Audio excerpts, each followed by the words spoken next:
A clases. Hola chicos, ¿cómo están? Ahora sí empecemos. ¿Qué se cuentan? Bien, ¿Sí vieron aunque sea un poco del partido? Sí, no, sí, Sí. Yo que estaba preocupado es porque vean un poco aunque sea el partido. Aquí en el país el fútbol es una cultura, es una religión.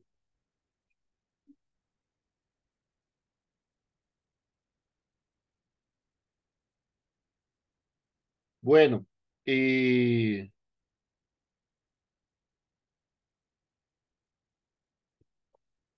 bueno, empecemos. Les comento que ya, bueno, haciendo una recapitulación, hemos revisado o hemos acabado todo lo que es Renacimiento. Hemos visto el Renacimiento desde el Trecento, el Quattrocento, el Cinquecento, la arquitectura manierista, que es un pre-barroco. Hemos visto los tratadistas, hemos visto hemos visto los tratadistas, hemos visto la arquitectura renacentista, cómo se desarrolló en todos los países de Europa, o bueno, en ciertos países de Europa. La anterior clase vimos cómo se desarrolló en España, especialmente en España. Entonces, bueno, esta clase ya es algo distinto, digamos. En esta clase vamos a ver,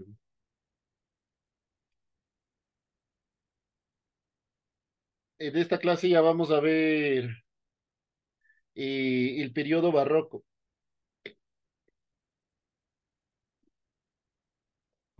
Entonces, bueno, a ver, espérenme, solo me organizo un poquito.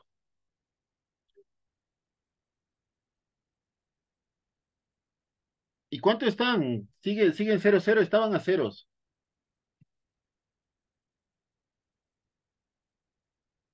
Chicos.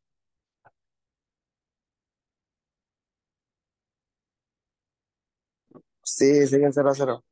Oh, ¿y qué tal está jugando Ecuador? ¿Está mejor o está peor que Venezuela? Igual, horrible. Uh, bueno, bueno, entonces empecemos. Entonces, ¿para qué decirles sigan viendo si no mejor empecemos? Bueno, entonces vamos a ver el barroco.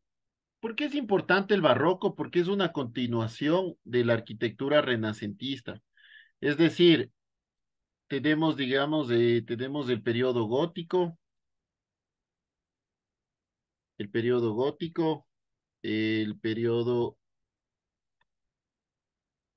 renacentista, tenemos el periodo barroco, y bueno, después ya viene el modernismo, ¿no? Entonces, nosotros nos vamos a centrar en esta etapa. Esta etapa es una continuación de lo que ya sucedió antes. Y es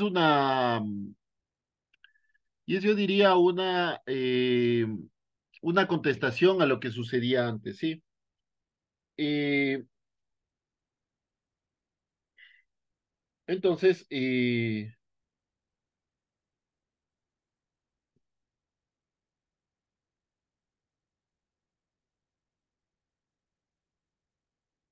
entonces, eh, bueno, vamos a empezar. Entonces, el barroco fue un periodo de la historia de la cultura occidental que produjo obras en el campo de la literatura, la escultura, la pintura, la arquitectura, la danza y la música, y que abarca desde el año 1600 hasta 1750.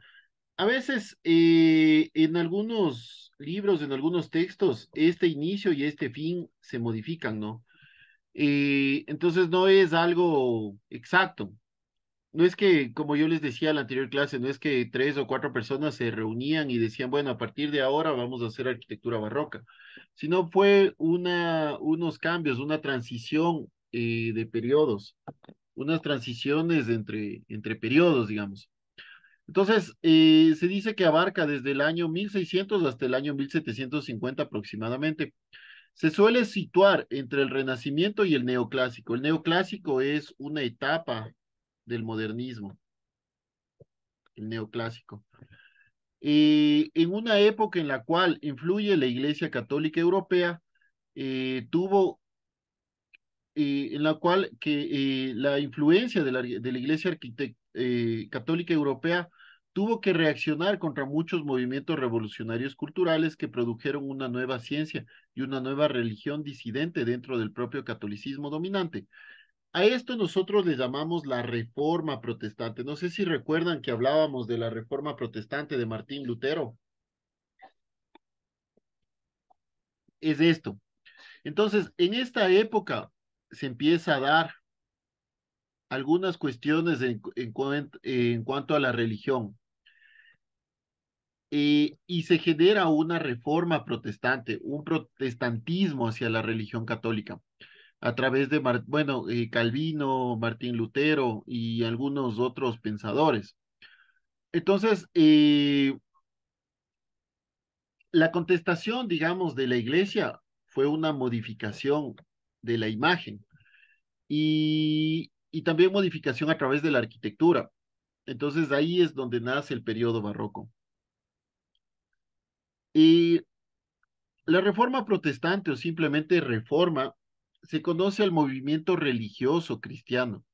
Este es un movimiento religioso, la reforma protestante. Este fue iniciado en Alemania por Martín Lutero. Martín Lutero era un sacerdote alemán, un clérigo alemán, un teólogo alemán, y que llevó a la Iglesia Católica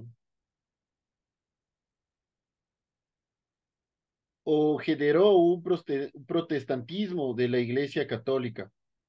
Eh,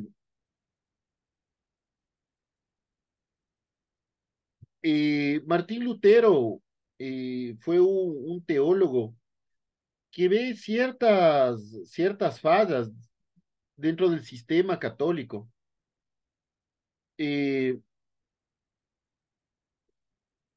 entonces él a través de esto o a través del origen de estas ciertas fallas en el sistema católico propone una reforma. Por eso se le habla de la reforma al cristianismo o una reforma protestante.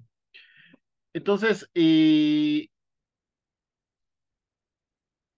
esta reforma protestante es o da origen a numerosas iglesias o a diferentes corrientes religiosas agrupadas bajo la misma denominación que es el protestantismo. La reforma tuvo su origen en críticas y propuestas de diversos religiosos y pensadores políticos europeos, buscando cambiar o generar un profundo cambio en las costumbres de la Iglesia Católica. Además, se negaba la jurisdicción del Papa sobre toda la cristiandad. Para el protestantismo, por ejemplo, el Papa o el Papa que está en el Vaticano es un obispo más. Y sus doctrinas o se me fue cómo se llaman, sus encíclicas, eh, sus, eh, sus normas que dicta, simplemente terminan siendo una especie de doctrina religiosa nada más para los protestantismos. Este movimiento trata de reformar el cristianismo que no había tenido muchos cambios en varios siglos.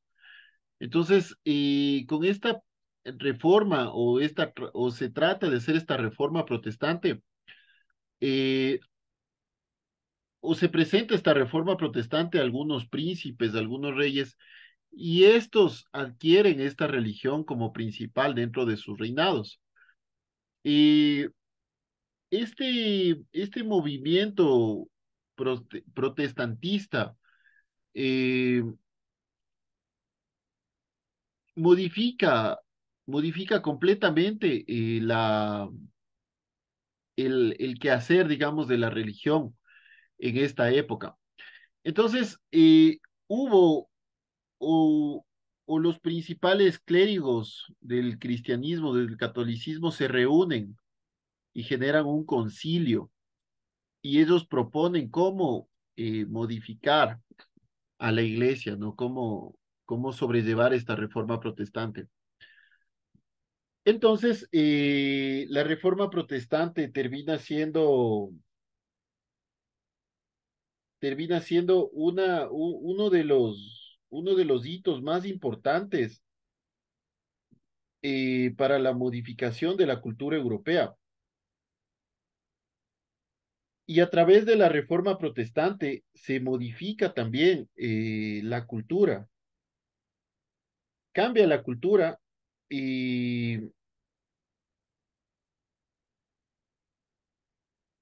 cambia la cultura de Europa y a través de esto también cambia la arquitectura, cambia la pintura, cambia la escultura, cambia la literatura, cambia la música. Sí. De hecho, el barroco es una respuesta a la reforma protestante y esto se le llama la contrarreforma. ¿Sí? La contrarreforma. Quedémonos con esas palabras.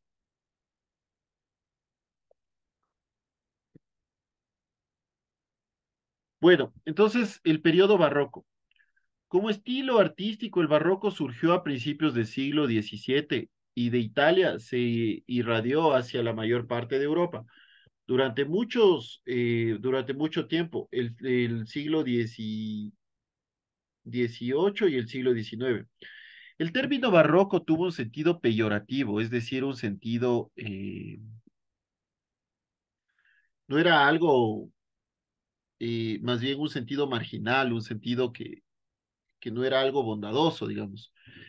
Eh, Era más bien el barroco es como, es un significado de recargado, de desmesurado, de irracional, hasta que posteriormente fue revalorizado a finales del siglo XIX por Jacob Burckhardt y luego por Benedetto Croce y Eugenio de Ors.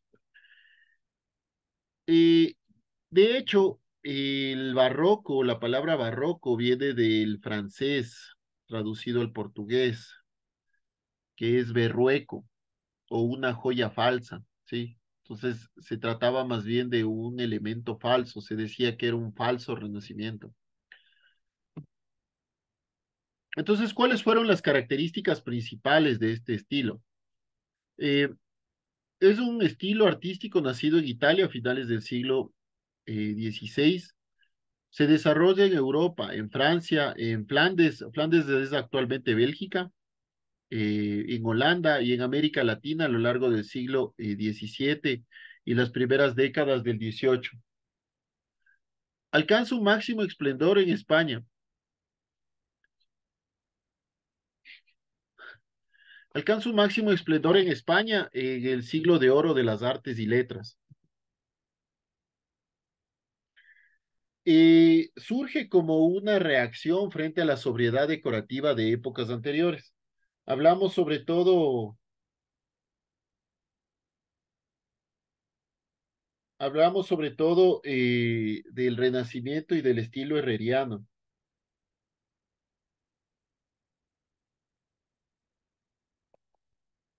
Es un arte conectado con la contrarreforma. Recordemos esta palabra, la contrarreforma, e intenta comunicar religiosidad y envolver emocionalmente. La aristocracia y los reyes lo usaban para impresionar a sus visitantes y expresar su poder y control. Recordemos lo que yo les decía en la anterior clase. La arquitectura también era una forma de dominación. Mientras más grandes las ciudades, los reyes impresionaban a quien los iba a visitar y muchas veces gracias a eso no se daban algunas guerras. Suponían a través de la ciudad el poderío militar eh, y el poderío político que tenían estas personas, ¿no? Entonces muchas veces decían o decidían no enfrentarse. No sé, es como que yo tenga un Pichiril, un Volkswagen 68 o 70 y viene alguien con un Mercedes-Benz 2013 y yo le ofrezca hacer piques, digamos, ¿no? O sea, no tendría mucho sentido, me va a hacer morder el polvo, ¿no? Entonces, más o menos así se utilizaba la arquitectura.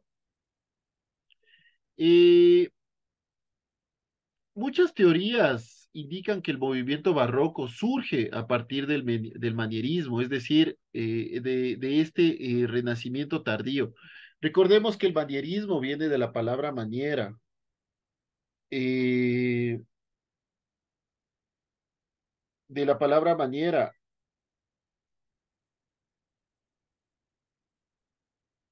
de la palabra maniera, de esta palabra que era la manera de hacer las cosas de los arquitectos, ¿no? Entonces, muchas teorías dicen que nace a partir del manierismo, que era un movimiento desencadenado, digamos, un movimiento que no tenía un real orden, que más bien, como el Renacimiento, que se apegaba estrictamente a arquetipos. El manierismo más bien era una forma de que los arquitectos hacían sus cosas, ¿no? Y de hecho, la arquitectura manierista no fue suficientemente revolucionaria para evolucionar radicalmente el sentido espacial eh, de la arquitectura en esta época. Entonces, nace el barroco como una respuesta ya radical al Renacimiento y sobre todo a la retórica de la Reforma Protestante. Nace más bien como una respuesta, como la contrarreforma al protestantismo, ¿no? Entonces, por ejemplo, aquí vamos a ver dos arquitecturas, una arquitectura de Renacimiento y una arquitectura de Barroco. Podríamos decir que la arquitectura del Barroco es o la arquitectura del Renacimiento es una arquitectura desnuda, una arquitectura o un barroco desnudo, ¿no? O podríamos decir que el barroco más bien es un renacimiento revestido, un renacimiento ornamentado. Pero sin embargo, el barroco es un estilo que cruza historia, que nunca pretendió ser entendido por la razón, por la inteligencia, sino por los sentidos. Recordemos lo que hablábamos hace tiempo, que la, que el humano, digamos, el ser humano tiene tres elementos, el elemento racional, el elemento sentimental y el elemento subjetivo. El elemento racional es el renacimiento. Nosotros actuamos bajo la razón. El elemento sentimental es el barroco, es una arquitectura que expresa emociones, ¿no? Es una arquitectura que busca efectos emocionales. No busca nada racional, busca solo elementos emocionales. El barroco también surge como un escenario artístico de Europa, en dos contextos súper claros, dos contextos que venían dándose. Un avance científico representado por el Renacimiento, por la Ilustración, eh, que trataba de regresar a esta época clásica, a esta época greco-latina. Y el otro es el contexto de una reforma protestante que venía o que venía como un huracán a, a tratar de modificar a toda Europa. Entonces, en este contexto se genera una contrarreforma que trata de apaciguar, de calmar a esta reforma protestante, promovida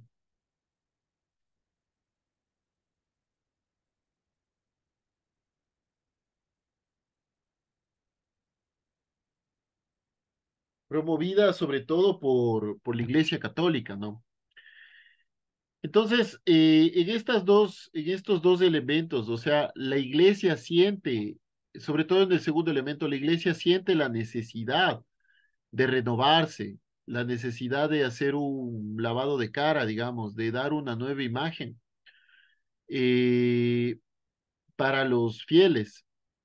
Y vio en la promoción de esta nueva estética la oportunidad de identificarse con el nuevo mundo. Las reformas del barroco fueron promovidas por la institución o por esta institución en todo el mundo, especialmente en las colonias recientemente descubiertas. haciendo un estilo muy apegado al catolicismo, ¿no? Entonces, ¿cuál es el origen del término barroco? La palabra barroco fue inventada por críticos posteriores más que por los practicantes de las artes en el siglo XVII y principios del siglo XVIII, es decir, los artistas que plasmaban dicho estilo. Y es una traducción francesa de la palabra portuguesa barroco, en español barrueco, que significa una perla irregular o joya falsa. Una palabra antigua similar, barloco o brilloco, se usa en el dialecto romano con el mismo sentido, ¿no? También se lo llama barrococó. Todas estas significan lo mismo. Otra interpretación lo derivan del sustantivo barroco, usado en tono sarcástico y polémico para indicar un modo de razonar artificioso y pedante. En ambos casos, el término expresa el concepto de artificio confuso e impuro, de engaño, de capricho de la naturaleza, de extravagancia del pensamiento, ¿no? Entonces, el término barroco fue después usado con un sentido despectivo, peyorativo, digamos, para subrayar el exceso de énfasis y la abundancia de ornamentación, a diferencia de la racionalidad más clara y sobria de la Ilustración, es decir, de la época anterior del Renacimiento. Fue finalmente rehabilitado por el historiador alemán de arte Henry Wolfing, quien identificó al barroco como un oponente al Renacimiento y como una clase diferente dentro del arte elaborado. Tras la mesura del Renacimiento y el retorcimiento estético del manierismo, en la Roma de los papas se advierte la necesidad de un nuevo arte, de un arte nuevo. La independencia de las repúblicas italianas no es la de antaño. Tras 2 siglos de pugnas entre potencias europeas por controlar su floreciente mercado centrado en el Mediterráneo, por otro lado, el descubrimiento de América desplaza el polo económico hacia el Atlántico, cuyas rutas son dominadas por los españoles, portugueses e ingleses. Esto provoca que las repúblicas italianas se reagrupen bajo un poder más fuerte, y las que no caen bajo el control extranjero, España y Francia, se someten a la influencia mayoritaria de Roma, más concretamente de los estados vaticanos al más puro estilo de la teocracia o el teocentrismo. ¿Sí? Lo que nos quiere decir esto es que Italia se agrupa, las monarquías italianas se agrupan en una sola república y empiezan a ejercer a través del Vaticano, del Estado del Vaticano en Roma, una teocracia o un poder a través de Dios, ¿no? Para ejercer legitimidad, este gobierno, las altas esferas eclesiásticas dominantes en Roma, hubo de depurar su corrupta cúpula gubernamental. Voces de descontento ya había desde hace 50 años y la Iglesia Católica se vio encendida por la reforma luteriana o reforma protestante, cuyos teólogos, Juan Calvino, Ulrico Zwinglio y otros personajes, la acusaron de nepotismo y sinominia. La necesidad de reformar las estructuras del mundo católico es lo que conduce al Concilio de Trento. Recordemos este concilio vaticano que se dio para modificar la iglesia y a la mal llamada contrarreforma, que en realidad fue una reforma católica que no va en contra de algo, sino busca una adaptación de los nuevos tiempos. Recordemos que el Concilio de Trento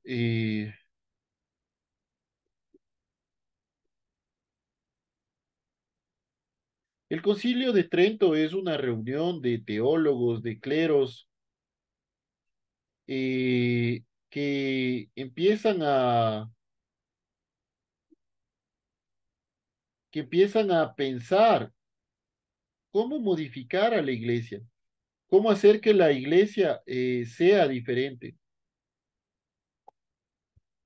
Eh, entonces, bueno, hubieron varios concilios o grandes concilios modernos, pero el Concilio de Trento tiene un elemento especial, que a través del Concilio de Trento se trata de sobrellevar estas nuevas doctrinas, estas nuevas disciplinas, y se trata de cambiar o, o se delibera al menos sobre el avance de la iglesia protestante y trata de adaptar a la iglesia a los tiempos nuevos, ¿no?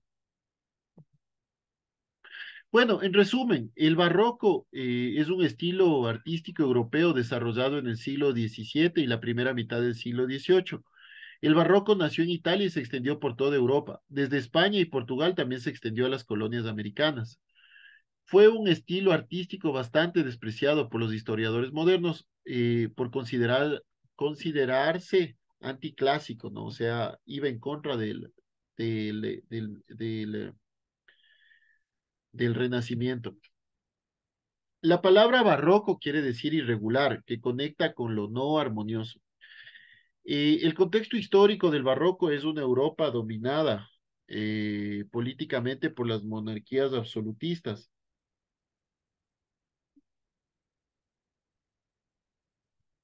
con una sociedad estamental e intervenida por el Estado, en el Estado.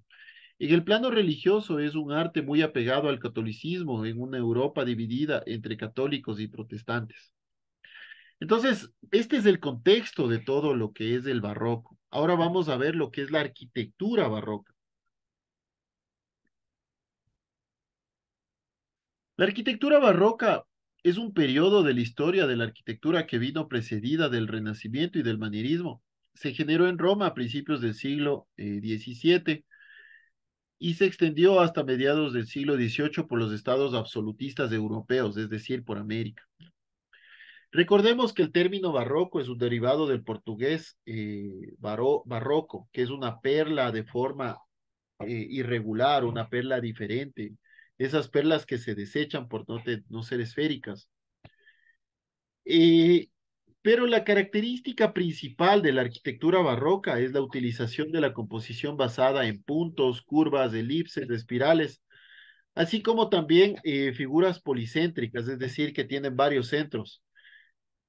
Figuras complejas, figuras compuestas, motivos que se intersecan unos con otros. La arquitectura se valió también mucho de la pintura, de la escultura, de los estucados. Ya vamos a ver, por ejemplo, en el rococó cómo se utilizan los estucados al interior de las viviendas. Y además que esta arquitectura es una arquitectura muy exuberante, una arquitectura muy teatral, una arquitectura muy artística, que gustaba mucho a las monarquías europeas, ¿no? La arquitectura barroca también tiene tres periodos, digamos.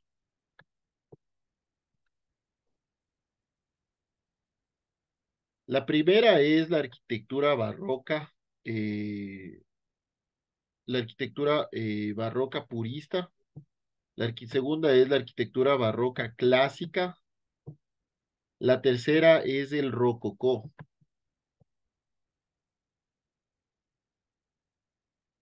¿Sí?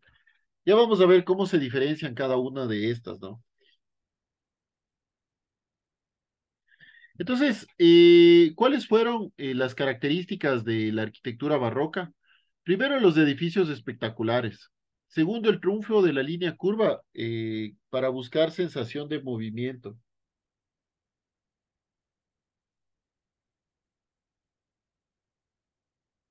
Eh, la tercera es la fachada con decoración y decoración exuberante. La cuarta son las columnas salomónicas y los arquitectos que más se destacaron aquí fueron Bernini, Borromini y Massart. Bernini y Borromini italianos, Massart francés, es el que hizo o el que construyó el Palacio de Versalles. Entonces, la arquitectura barroca se desarrolla desde principios del siglo XVII hasta dos tercios del siglo XVIII. En esta última etapa se denomina el estilo rococó.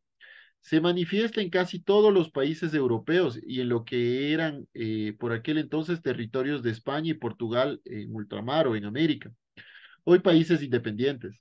El barroco se da también en otras áreas como la música, la literatura, la pintura y la escultura. El interés que sustenta la arquitectura es la de hacer marketing y urbanizar.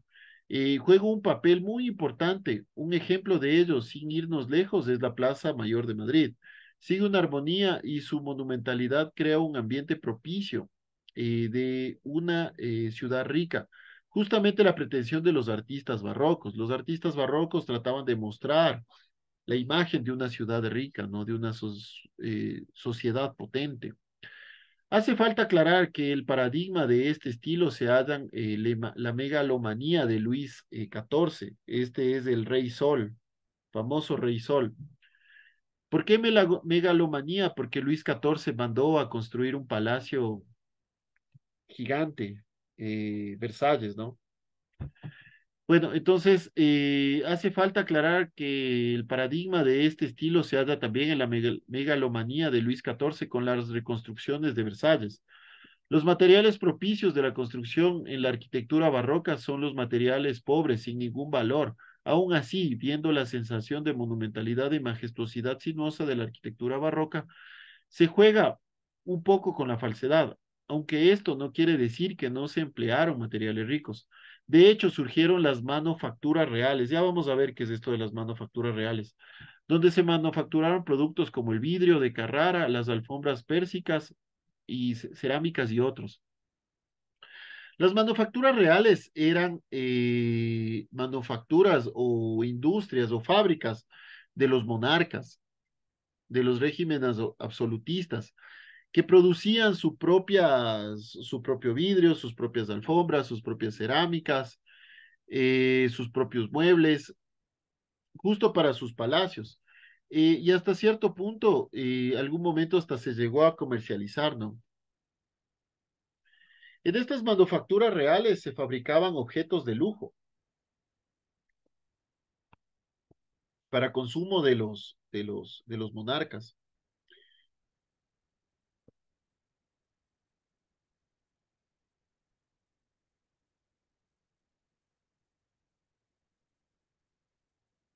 Los elementos constitutivos no representan ninguna novedad, ya que siguen los órdenes clásicos del Renacimiento.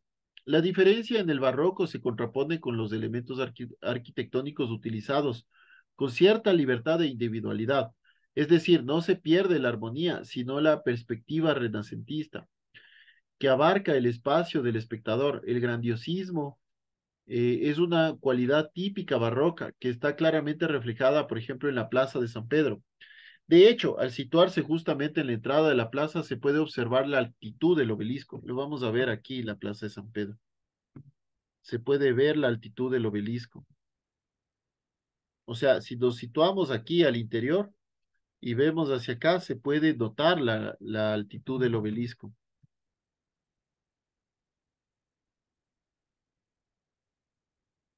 Eh, pero al adentrarse en la dirección hacia la Basílica de San Pedro, aparecen las inesperadas columnatas que rodean el perímetro de la plaza.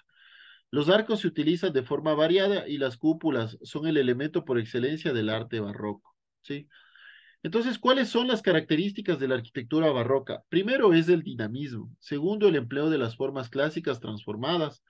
Tercero, los abovedamientos. Cuarto, la profusión de la decoración, ¿sí? Entonces, ¿qué es el dinamismo? Existe una tendencia a dotar a los edificios de movimiento empleando líneas curvas, alternancia de líneas cóncavas y convexas que dan lugar a la fachada alabeadas, es decir, curvas. Es una arquitectura que gusta a los fuertes contrastes, es decir, recta, curva, claro, oscuro, cerca, lejos, en las perspectivas, etcétera. ¿Qué es el empleo de las formas clásicas transformadas? Eh, Siguen siendo utilizados muchos elementos clásicos, pero con un tratamiento diferente. Frontones quebrados, entablamentos quebrados, columnas clásicas, pero no adosadas, con volumen pleno y columnas salomónicas.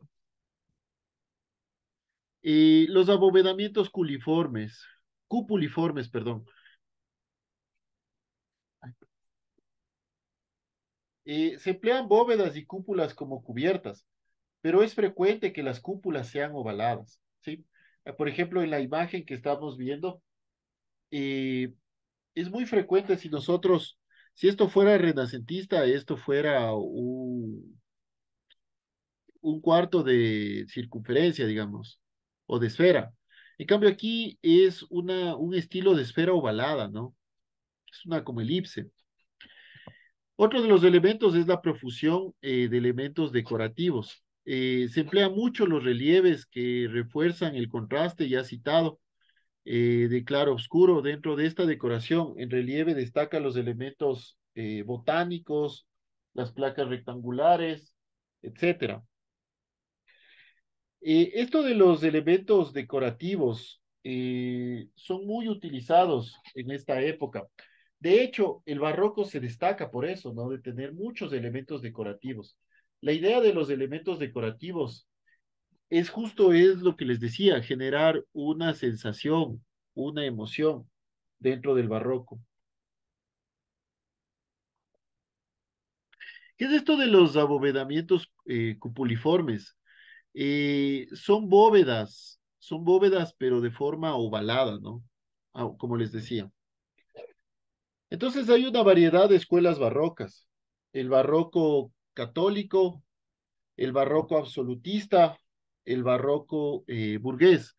¿Qué es el barroco católico? Más de esto de las escuelas está dirigido a los tipos de edificaciones que se hacían. El barroco católico está dirigido más hacia la construcción de iglesias. El barroco absolutista más hacia la construcción de palacios para los reyes y el barroco burgués está más dirigido hacia la construcción de arquitectura civil. ¿Sí? Entonces el barroco católico muestra a través de sus obras el triunfo de la Iglesia católica, sirviéndose del lujo y la riqueza. Pretende demostrar que la Iglesia es la representante de la fe verdadera. Se da principalmente en Italia, España y el sur de Alemania. El barroco absolutista triunfa en Francia con Versalles, ¿no? Versalles es, digamos, la máxima expresión de la arquitectura barroca absolutista. Y se sirve de medios similares del barroco de la iglesia para expresar el poder del Estado. Y el barroco burgués triunfa en países protestantes, especialmente en Holanda. Como les decía, son los palacios, perdón, es la arquitectura civil, iglesias, teatros, museos que se dan en esta época, ¿no? Entonces, ¿cuáles son los tipos de edificaciones de la arquitectura barroca? Como les decía, las religiosas y las civiles, que se embellecen con jardines y fuentes. Tanto en las iglesias como en los palacios, el muro no marca el límite, ya que por medio de espejos o pinturas en las bóvedas se pretende ampliar ilusoriamente o engañosamente los espacios. En esta época ya empiezan a existir los espejos, por ejemplo, y a través de los espejos se ampliaban los espacios, ¿no? Y además que en esta época se consolida la importancia del urbanismo. Entonces, el urbanismo. En el barroco se produce un cambio radical en el modo de entender la ciudad. El espíritu de la ciudad-estado, cerrada en sí misma, de un modo u otro, había subyacido a la ciudad medieval y en el Renacimiento desaparece para dar paso a la ciudad capital del Estado. En ella, el espacio simbólico se concibe subordinado al poder político, cuyo papel sobresaliente tratará de destacar la arquitectura urbana mediante un nuevo planteamiento de perspectivas y distribución de los espacios. Los elementos formales cobran fuerza frente al carácter humanista de la polis griega. La ciudad del barroco se ve como la imagen de su gobernante, cuya importancia se mide por su tamaño y por su número de habitantes. Recordemos lo que les decía hace un momento. La arquitectura, perdón, el urbanismo, o bueno, en fin, la arquitectura también se utiliza políticamente. La planificación urbana en esta época se genera como una ciudad ideal y se contrapone. O sea, la planificación se da como una ciudad ideal, como la ciudad renacentista, pero se contrapone a esta visión de urbanismo barroco, de ciudad barroca, porque el barroco tiene o presenta mayor dinámica, no tiene límites como la arquitectura renacentista. El barroco rompe sus propios límites o rompe los límites de la arquitectura o del urbanismo renacentista. Entonces, desde el punto de vista del territorio, al no tener límites, la ciudad empieza a extenderse, empieza a expandirse. Entonces, durante el Renacimiento, la ciudad se encontraba como encerrada en sí misma, tenía límites físicos, tenía límites muy claros, tenía murallas, pero con el urbanismo barroco, estas murallas se rompen, estos espacios no se condenan como un límite, sino más bien se extienden y ya no terminan siendo unos espacios límites, sino terminan siendo más bien una extensión de la ciudad. Este proceso de urbanización en el barroco fue, digamos, el motor de expansión de las nuevas ciudades y del nuevo paisaje. Las ciudades europeas son muy antiguas, muchas de estas tienen, sí, bueno, si Quito tiene 200 años, ¿no? Las ciudades europeas son en muchos casos hasta milenarias. Entonces, estas ciudades empiezan a romperse estos límites y empiezan muchas veces a integrarse con otras ciudades o con otros pueblos o aldeas en esos momentos. Y esta fusión de centros poblados empieza a generar una gran ciudad, unas megalópolis que se llaman, ¿no? Que todavía en ese momento no se daba. El paisaje también empieza a ser parte de la ciudad, empiezan a existir espacios verdes, empiezan a existir espacios públicos, el exterior de la ciudad se empieza a integrar con el interior. Antes en la ciudad renacentista, el exterior era el exterior y el interior era el interior. A partir de la ciudad barroca se rompen todos estos paradigmas y la arquitectura o el urbanismo barroco hace que lo que antes era el exterior ahora sea parte del interior, ¿sí?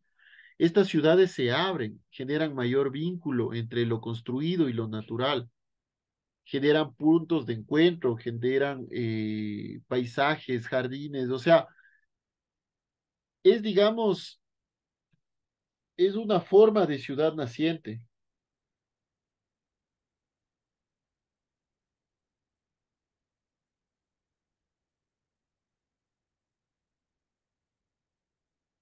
¿Sí?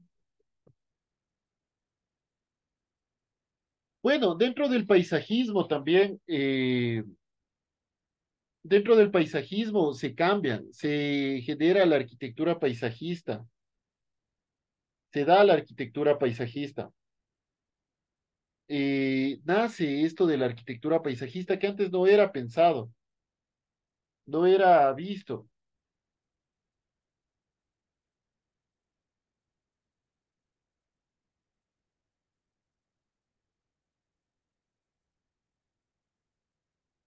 No era visto, no era analizado. Nace esto como una respuesta a esta vinculación entre adentro, afuera y adentro, ¿no? Entre el interior y el exterior. Nace esto como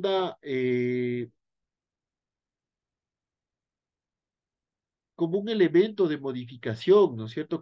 Perdón, como una herramienta para la modificación del paisaje. Entonces, el paisaje ideal de la época barroca halló su expresión más característica en los jardines franceses, especialmente en las creaciones de André Lenotre. André Lenotre es quien hace o genera la arquitectura paisajista del Palacio de Versalles. El jardín francés se concebía como un paisaje infinito ordenado geométricamente y centrado en los palacios, el cual representa el foco del sistema. Pero la verdadera finalidad de esta sensación de espacio infinito que se materializa en un eje longitudinal dominante. Todos los demás elementos están relacionados con ese eje, el cual divide dos mundos, el mundo urbano del hombre y el mundo ampliamente abierto de la naturaleza. No sé si ustedes se han dado cuenta, pero hemos hablado mucho de arquitectura eh, barroca, pero en el camino también hemos hablado mucho de Versalles. Versalles termina siendo, digamos, la obra cúspide o la mayor obra dentro de la arquitectura barroca europea. Versalles representa la verdadera esencia del medio ambiente, ¿no? De la dominación, del dinamismo, de la apertura de la arquitectura barroca. A finales del siglo, todos los paisajes en torno o cerca de París se transformaron en una red de sistemas centralizados de parques, digamos. Eh, y esta resolución o estos elementos eh, simbolizan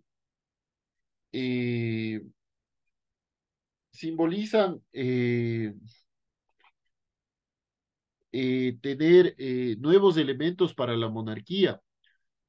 La ciudad comienza a formar parte del paisaje y el paisaje forma parte de la ciudad, ¿no? Otro de los elementos son los palacios. En la arquitectura civil del momento se puede distinguir entre dos tipos de construcciones nobles: el palacio, situado generalmente al interior de la ciudad, y la villa, situado generalmente en el campo, ¿no? Este es el Palacio de Luxemburgo en París. Otro de los elementos son las catedrales. Las catedrales que ostentan, perdón, que son la ostentación formal de los espacios barrocos. La catedral es sede del obispo.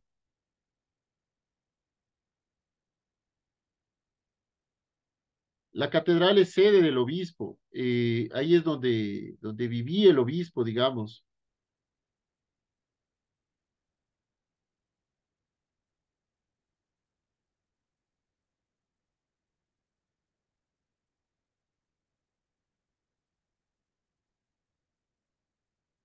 Entonces, la catedral, que es sede del obispo, representa un importante hito dentro de la historia de las ciudades novohispánicas, a nivel del paisaje urbano, por la preeminencia y su volumetría en medio del contexto edificado, y simbólicamente porque además de representar a los poderes religiosos real y civil, acompaña prácticamente a lo largo de su edificación a la historia del desenvolvimiento de la ciudad.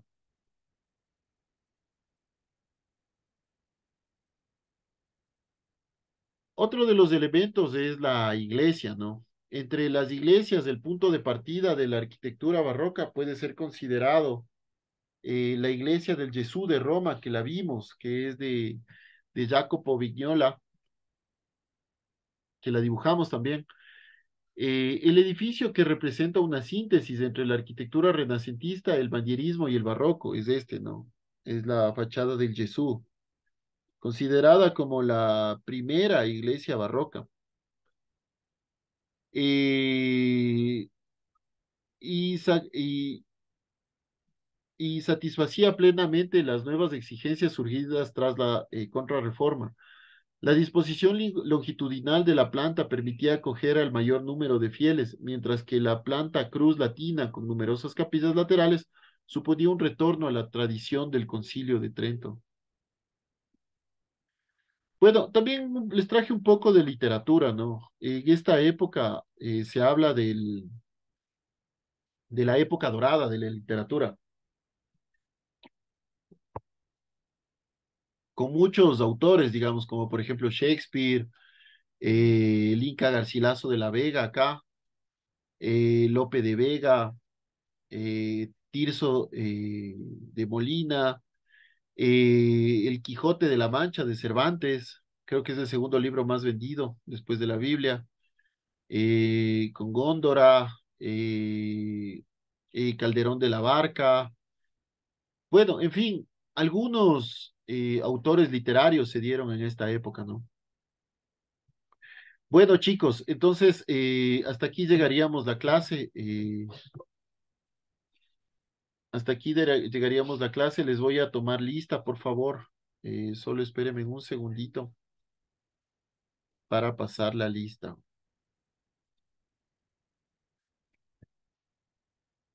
Bueno, también como les dije en la anterior clase, ya pasé las notas de todos. Entiendo que todos tienen muy buena nota. Igual, si es que tienen alguna objeción, alguna pregunta, pues me la hacen saber. Bueno, entonces voy a pasar lista, por favor. Prenden sus micrófonos para escucharles, ¿ya?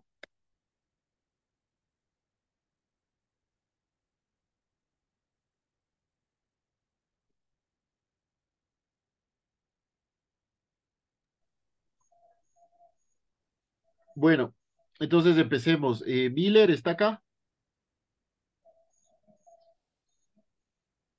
Ok. John, John Argüello, Presente. Jordán, Jordan Bermúdez, presente. gracias Jordan. Leandro, Leito, ¿estás? Presente. Gracias Leo. Ariel, ¿está? Presente. Sebastián, gracias Ariel. Marco, Presente, arquitecto. gracias. Jordan Guamán, ok, ¿no está? Marta, Presente, Arqui, disculpe, Jordan envió un mensaje en el chat que dice que estaba cerrando el trabajo y se dirigía a la casa y ya se conectaba, pero sí estaba en la clase. ok, ¿está en la clase? ¿Está dónde está? Sí estaba, pero, o sea, se salió del Zoom porque estaba cerrando el trabajo y se iba a la Ah, casa y ya ya. no tenía internet. Bueno, está bien. Nexar, ¿está? Ok, Anthony, ¿está? Sí estoy en el Nexar. ¿Anthony o Nexar? Los dos. Nexar. Los dos. Sería Anthony. Ok, gracias. Paul, ¿estás? A Paul sí lo vi. Hola, hola. Sí, sí estoy. Gracias. Génesis, ¿estás? Ok. Aquí estoy Ah, sí presente. estás. Ya. Entonces, Sí solo nos está, falta- sino que- no importa, ya te puse presente. Solo nos faltaría Miller, ¿ya? No está Miller, ¿no es cierto? Bueno, chicos, entonces, si es que Dios lo permite, nos estaremos viendo el día sábado. Hasta eso, les mando un abrazo, cuídense mucho eh, y nos estaremos viendo muy pronto. Un abrazo, los quiero mucho, cuídense. Charqui. Gracias, Arqui. Gracias.